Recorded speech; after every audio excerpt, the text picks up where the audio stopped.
मित्रांनो नमस्कार. तुम्हाला डॉक्टरांनी एंजिओग्राफीचा सल्ला दिलाय का? टेन्शन घेऊ नका. एंजिओग्राफी मोफत होते. नाशिकमध्ये Magnum super multi speciality hospital आहे, नाशिक रोडला बिटको कॉलेजच्या समोर. त्या हॉस्पिटलमध्ये एंजिओग्राफी अगदी मोफत होते. त्याच्यासाठी पैसे खर्च करायची गरज नाही. मग आता एंजिओग्राफी कोणी करायची? ज्याला डॉक्टरांनी सल्ला दिलाय त्यांना तर आधी करायची. ज्याच्या कुटुंबामध्ये आई वडिलांना हार्ट अटॅक येऊन गेला त्याने आधी करायची.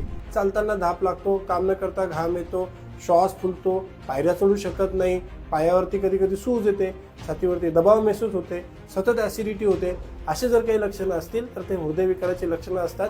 अशा व्यक्तींनी सुद्धा एंजिओग्राफी करायची. ज्याचं ओझं वाढलेलं आहे, ज्याच्या शरीरामध्ये कोलेस्ट्रॉलचं प्रमाण सर्वात जास्त आहे, चरबीचं प्रमाण जास्त आहे. चार मित्रांमध्ये लोक म्हणतात, अरे तुझं तर लय वजन वाढलं, तुझं तर पोट बाहेर आलं, असं जेव्हा आपल्याला बोलत असतील अशा व्यक्तीला सुद्धा एंजिओग्राफी करायची. कारण अशा लोकांमध्ये हृदयाचे ब्लॉकेज असण्याची शक्यता ही सर्वाधिक असते. आता आपण बघतोय हृदयविकाराला वय राहिलं का? नाही. 20 वर्षाचा माणूस अटॅक आला गेला, 27 वर्षाचा आला गेला, 16 वर्षाचा अटॅक आला गेला. त्यामुळे हार्ट अटॅकचं पर्सेंटेज खूप वाढत आहे. त्यामुळे आपण काय करायचं तर आपण प्रिव्हेन्शन करायचं. आपण प्राथमिक तपासण्या करून हार्ट अटॅकपासून वाचू शकतो. सगळ्यात मोठी तपासणी काय आहे तर एंजिओग्राफी. एंजिओग्राफी केली तर हृदयात कुठं ब्लॉकेज आहेत का ते समजून जातात आणि लगेच त्याच्यावर प्लास्टिक करून आपण जीव वाचू शकतो. परंतु आधी या एंजिओग्राफीला खर्च लागायचा 10 ते 12 हजार रुपये.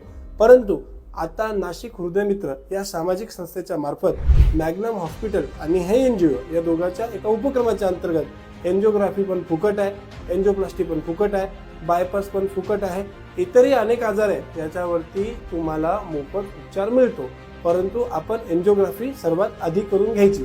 येताना काय आणायचं सोबत तर राशन कार्ड आणायचं आणि आधार कार्ड आणायचं. दोनच गोष्टी आणायचे, पैसे आणायचे नाही. आणि मित्रांनो, हा व्हिडिओ फक्त आपण एकट्यानं बघायचा का?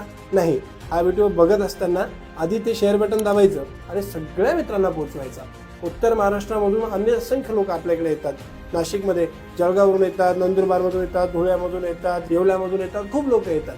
ह्या सगळ्या मायबाप जनतेपर्यंत हा व्हिडिओ पोहोचवायचा आणि नाशिकमध्ये आल्या आल्या हा जो नंबर दिसतो त्या नंबरला फोन करायचा.